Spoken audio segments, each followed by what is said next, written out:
I can't lie. Jamaal Bowman is so ghetto.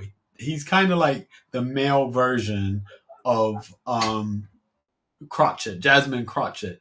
And I look at them and they always seem to me like they're a caricature of what like black people think a assertive black person should be.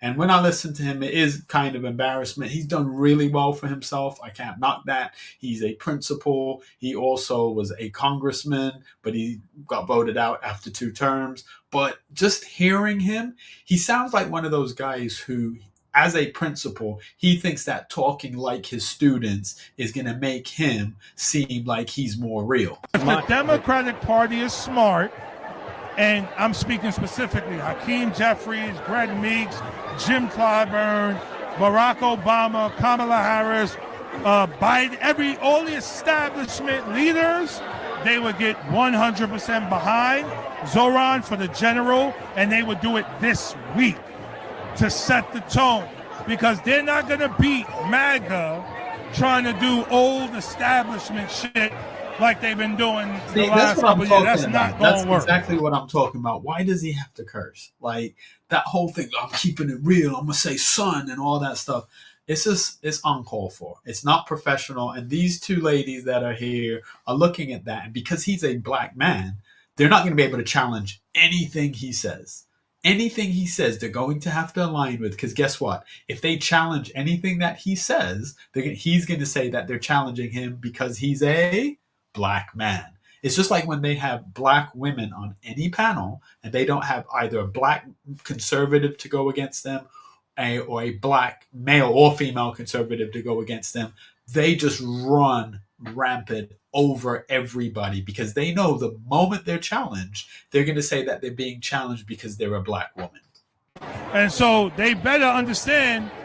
I wish they would have understood this before, but there are superstars in the Democratic Party. You know, AOC is one of them. You know, some people disagree with her. Whatever you disagree with, she's still a superstar. Now Zoran's another one. You got to uplift your superstars, man. Like, you know, I'm a sports fan. You got to let your great players make plays to win championships. You can't fucking put them on the bench and say we're going to put some 70-year-old white man in charge of some committee. You see that and they're laughing. Do you see the entitlement that black people, especially these type of like what I would consider race hustling black people, the entitlement that they have? They can make a statement saying, oh, you can't put these old white men there. But if any other race was to say that and level that against black people, Muslim people, gay people, anything, those people would be automatically canceled. And in my view, either everyone can do something or no one can do something. So saying that someone is not qualified simply because they are an older white man is just as bad as saying someone's not qualified because they are a black person. Like, that's what. May he rest in peace. That's good for America. That shit don't make sense. I'm sorry, I don't mean to cuss. Last one from me, and then you guys. Hurry up, because I got CNN in like Richie, 7 minutes. All right, Richie Torres. Doesn't this suggest that Richie Torres is vulnerable and somebody like a Jamaal Bowman should run against him? Inconsequential. Can we stop talking about Richie Torres? Not as long as Richie Torres is a whack motherfucker. Let Richie Torres keep doing his bullshit, and let's keep doing our shit. We don't. All right, so that's completely uncalled for, and the fact that they're laughing is, to me, again, a sign that this whole conversation and all of the, I guess, the just being a good person, being someone that can have a passionate debate or passionate disagreement about something and just stick to the facts, not have to attack an individual, even if attacked. You know, so what they're talking about a little bit now is that there has been an upset in the Democratic primary for mayor of New York. And as you know, New York is the largest city in the U.S. And what happens in New York can then filter down to the rest of the country. So you had Cuomo, Mario Cuomo, Governor Cuomo, ex-Governor Cuomo, who was running for mayor, and he lost to this relatively unknown person, but this person was endorsed by AOC, and the black conservative perspective is going to be talking through that, and I'm going to be reacting to what he's saying. Some things I completely agree with, other things I don't. I don't care about Richie Torres, son. Richie Torres is not consequential. Please, let's stop uplifting him. We don't need Richie Torres. I don't want to fight. I just want to chill. I just want to not. I was walking down the street the other day. Some white dude, bald head, he looked me, called me a piece of shit to my face. Said, "I'm gonna get what's coming to me." Why I got to deal with that, dog? In Yonkers, New York. Well, can I tell you something? I'm not making that up. Stephen Miller needs to remember.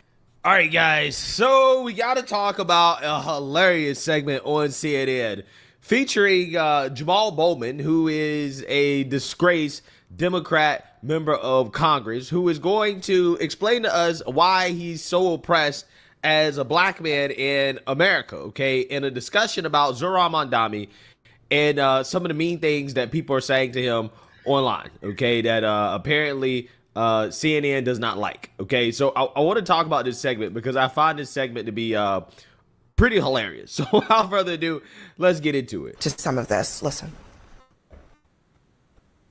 It's sad in that in one sense it's unsurprising, in another it is still deeply disappointing to see what politics has become in this moment.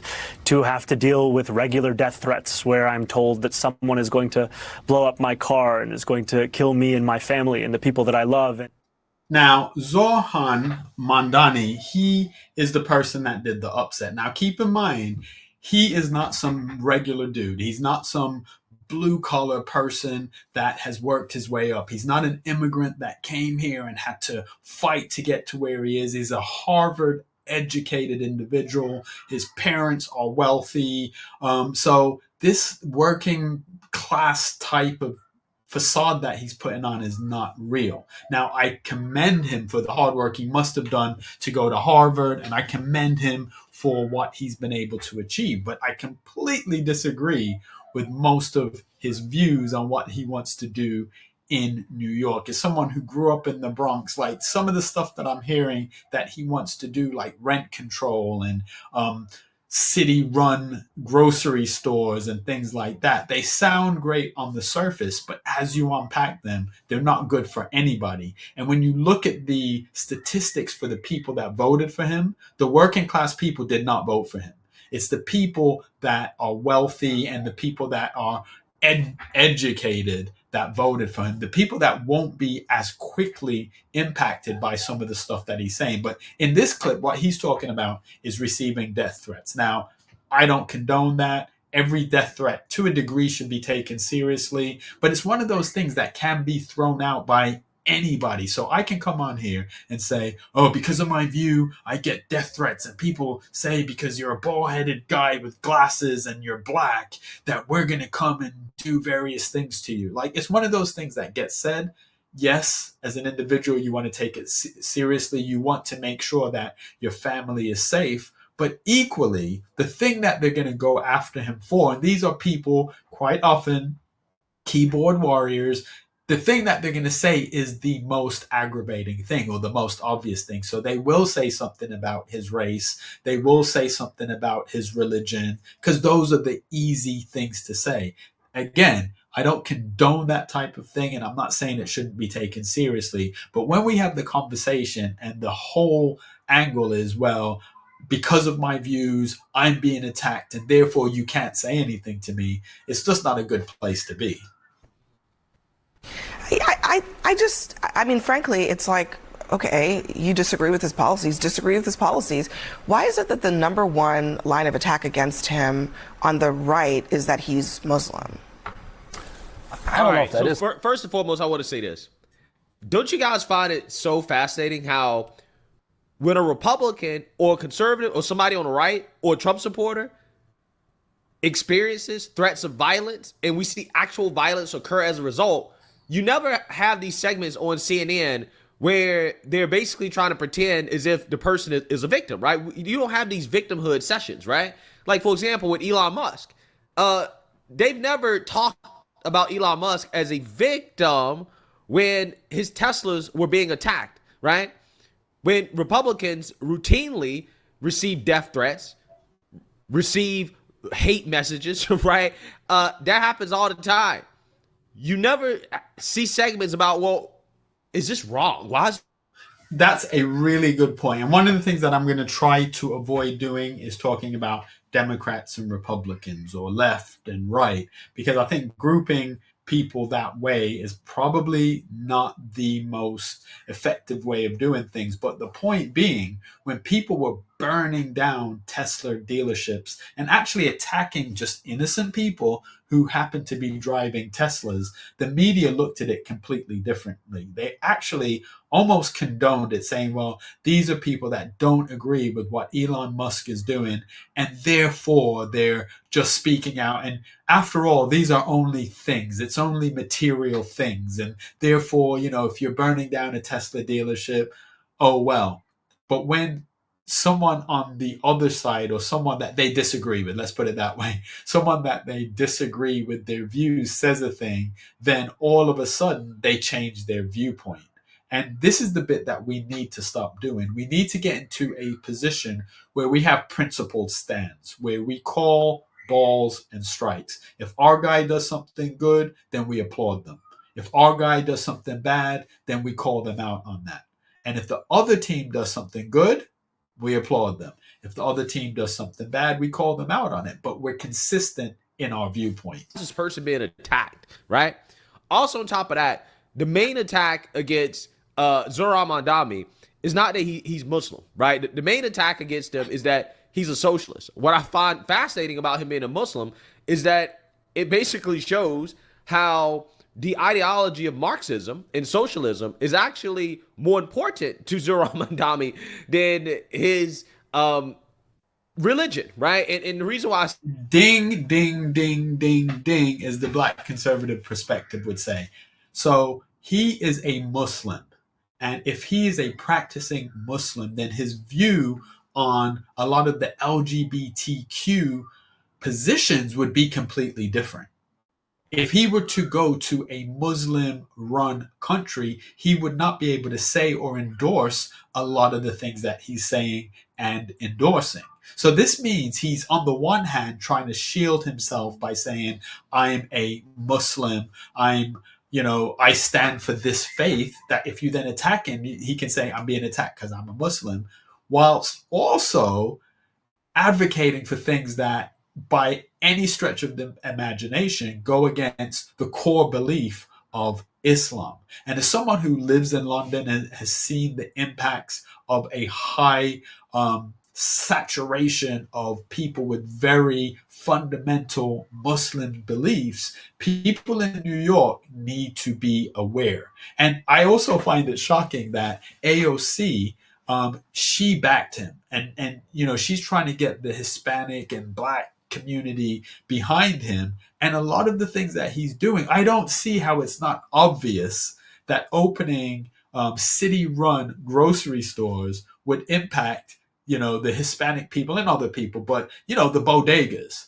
So like, if you're running a bodega, right, and you're making a very small margin on what you're doing, so this is a family-run business, and then they open up a city grocery store, don't you think that that's going to impact you? Because you're not going to be able to compete with that city grocery store, because they're not going to have to pay rent.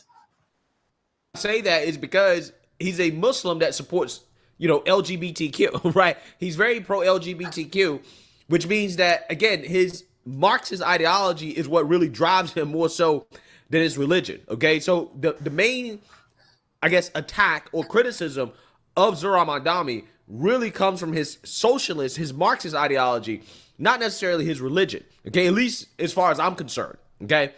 Number one attack, Abby. I mean, I think in our conversation tonight, we've been focused pretty much on the policy. I mean, you have. I'm not talking about you. Look, you're invited to this table. I'm talking about the people who, as we just showed, that is what they say. He's a Muslim. He's an immigrant. This is what makes him unacceptable. I'm not going to sit here and condone it, Abby. I think the reality is, oh my gosh, Abby Phillips. You will hear me talk about her. Again, really proud of her and what she's accomplished. She's accomplished far more than I have. But I will say, this facade of her being objective, she doesn't even hold that up very well. she will always side with the anti-Trump viewpoint.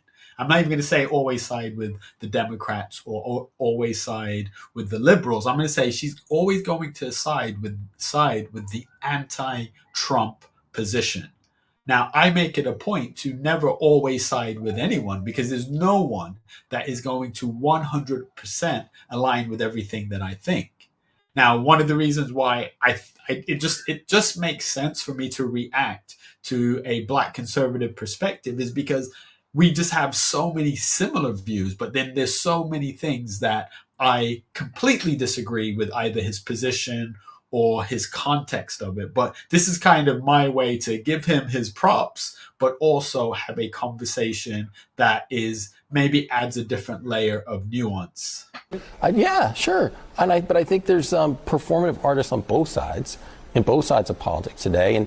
And as intolerable as some of the rhetoric is, the reality is that the last 2 assassination attempts on Donald Trump were from leftists. Assassination attempt on Brett Kavanaugh is from leftists. So we condemn the rhetoric on the right, but it seems like it's always focused on the right and actually not focused on the actions on the left. 2 elected officials in Minnesota were killed. They were Democrats. That wasn't an assassination attempt. They were killed. They were killed. And Hold on, let me finish. finish. Question about the motive of the person who did it. These were 2 Democratic elected officials in Minnesota who were killed. The Tree of Life synagogue shooting, killed. Christchurch, New Zealand, slaughtered. AME Church in South Carolina.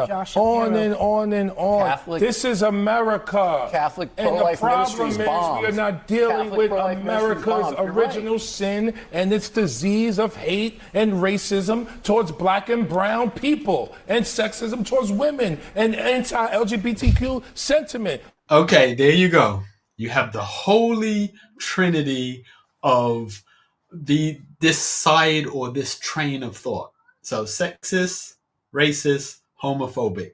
Watch, you always see those 3 things leveled against people that they are trying to shut down.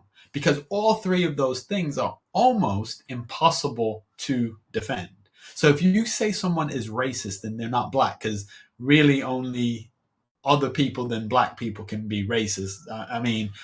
Black people can't be racist according to a lot of what these people say. So if you accuse someone of being racist and they're not Black, then they have no defense. So let's just say, and you've all heard this, let's just say that person says, well, I have a lot of Black friends.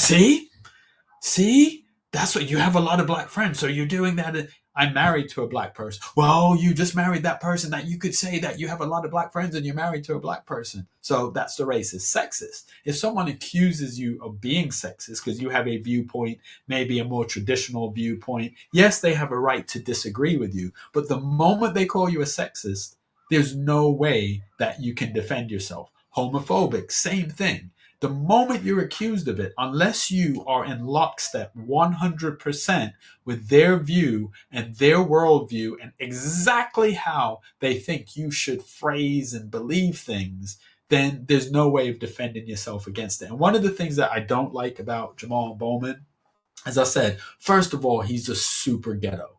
He's super ghetto. And I grew up in the Bronx, so I understand the vernacular. And when you're on the block, maybe that's how you talk. Maybe that's how your friends talk. But you're on CNN.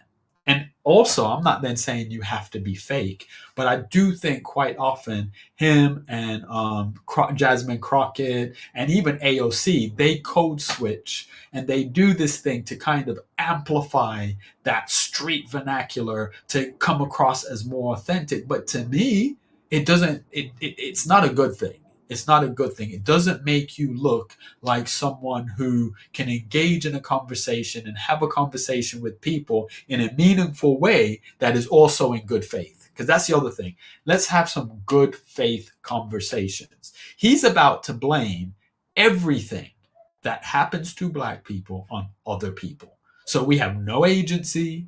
We have no control. We have no decision-making capacity. Everything is somebody else's fault. And I just think that that's counterproductive. It's not useful to tell young people that essentially everything that happens to you is because of someone else. But I would like to ask Jamaal Bowman and people like that. I was like, so how did you become a congressman? So is it just that you are the exception, or is it because you actually did work hard and you earned your position? And if you can do it, why don't you go around telling other people that they can do it instead of having the conversation and making it look like there's this system that is holding everybody back?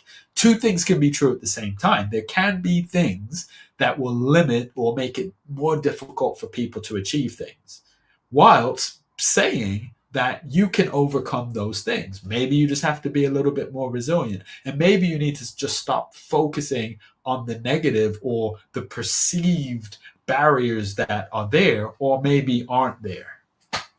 We are not dealing with that. Your colleagues in the Republican Party do not hold each other accountable when it comes to the racism that comes from the party on a consistent basis. Congressman, I mean, where are you on You the can't be calm about this. I'm a black man in America. The reason why heart disease... I'm white, I can't comment Listen on to that. what I'm saying. What The you're reason saying. why heart disease and cancer and racist. obesity I can't and comment on diabetes are bigger in the black community is because of the stress we carry from having to deal with being called the N-word directly or indirectly every day. If your colleagues would listen and try to learn and engage and grow and stop being so hateful, we could have a better country. Jamaal.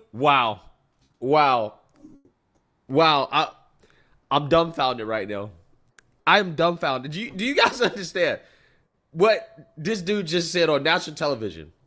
So you got an overweight, very overweight black man on television claiming that the reason why black people have higher rates of cancer, heart disease, diabetes, health problems, right? Basically, all of the issues, okay, that black people have in this country has nothing to do with their own choices, right? It has nothing to do with that fried chicken, right?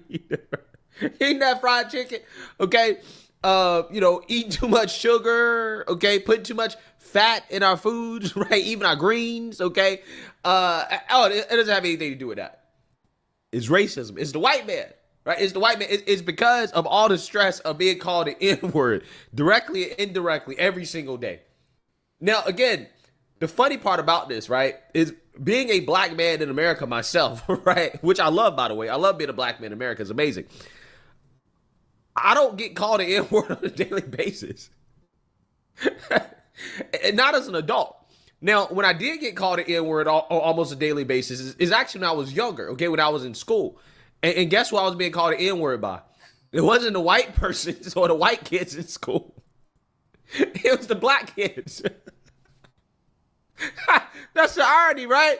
When I was being called the N-word every single day, primarily, again, when I was in school, right?